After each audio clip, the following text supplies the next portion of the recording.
দেশের হতদরিদ্র নারীদের উন্নয়নে চালু হলো ফ্যামিলি কার্ড। প্রধানমন্ত্রী তারেক রহমান ঢাকায় এই কর্মসূচির উদ্বোধন করেন। একই সাথে দেশের আরও 12 জেলায় পাইলটিং কর্মসূচির আওতায় দেওয়া হয়েছে ফ্যামিলি কার্ড। এতে উচ্ছ্বসিত সুবিধাভোগী নারীরা। স্টে সেফের ডাবল লেয়ার প্রোটেকশনই পিরিয়ডের হেভি ফ্লোর দিনগুলোতে আমাকে রাখে নিরাপদে। Stay safe. ঠাকুরগাঁও সদরের বাসিন্দা গোলাপী রানী একমাত্র সন্তানকে হারিয়েছেন বছর 3 আগে। ভ্যানচালক স্বামী আর 2 নাতিকে নিয়ে সংসার। বাড়ি বাড়ি কাজ করেন তিনি। হতদরিদ্র এই নারীর কাছে ফ্যামিলি কার্ডের 2,500 টাকা যেন সোনার হরিণ। কাজ পালে খাই, না পালে খাই না, এইভাবে দিন কাটি।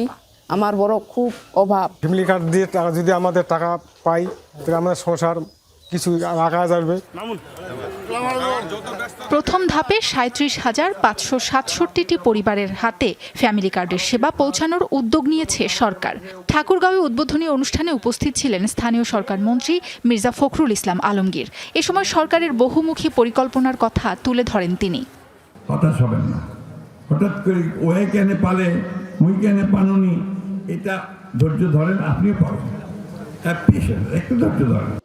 চট্টগ্রামে পাইলটিং কর্মসূচির উদ্বোধন করেন অর্থ ও পরিকল্পনা মন্ত্রী আমির খসরু মাহমুদ চৌধুরী। বলেন, সরকার গঠনের 1 মাসের মধ্যেই নির্বাচনী ওয়াদা পূরণ করেছে বিএনপি।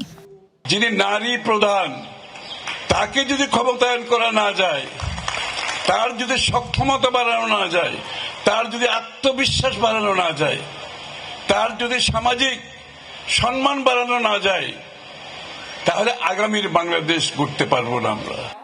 খুলনা সিটি কর্পোরেশনের 4,158 জন নারীকে ফ্যামিলি কার্ড দেয়া হয়েছে। এ সময় বন্ধ হয়ে যাওয়া রাষ্ট্রায়ত্ত পাটকলগুলো পুনরায় চালুর আশ্বাস দেন খুলনা 3 আসনের সংসদ সদস্য ও জাতীয় সংসদের হুইপ রকিবুল ইসলাম বকুল।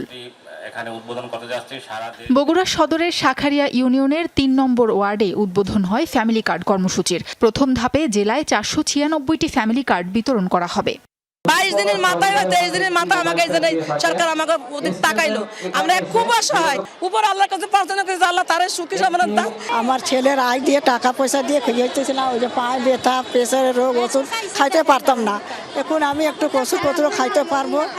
ব্রাহ্মণবাড়িয়ার বাঞ্ছারামপুর পৌর এলাকার 79 জন নারীকে ফ্যামিলি কার্ড দেয়া হয়েছে। কর্মসূচি উদ্বোধন করেন পরিকল্পনা প্রতিমন্ত্রী জুনায়েদ সাকি। ভোলার চরফ্যাশনে ফ্যামিলি কার্ড পেয়েছে হতদরিদ্র ও নিম্নবিত্ত 288টি পরিবার। কিশোরগঞ্জের ভৈরবে শিমুলকান্দি ইউনিয়নের 1010টি পরিবারকে কার্ডের আওতায় আনা হয়েছে। রাজবাড়ীর পাংশায় হাবাসপুরের 1201টি পরিবারকে কার্ড দেয়া হয়। সরকারি এই সুবিধার আওতায় এসেছে সুনামগঞ্জের কুলঞ্জ ইউনিয়নের 697টি পরিবার। বান্দরবানে 8 শতাধিক পরিবারের হাতে ফ্যামিলি কার্ড তুলে দেন পার্বত্য চট্টগ্রাম বিষয়ক মন্ত্রী দীপেন দেওয়ান। প্রথম ধাপে 1097টি পরিবার পাবে কার্ড। সাবরিনা লিজা, যমুনা নিউজ।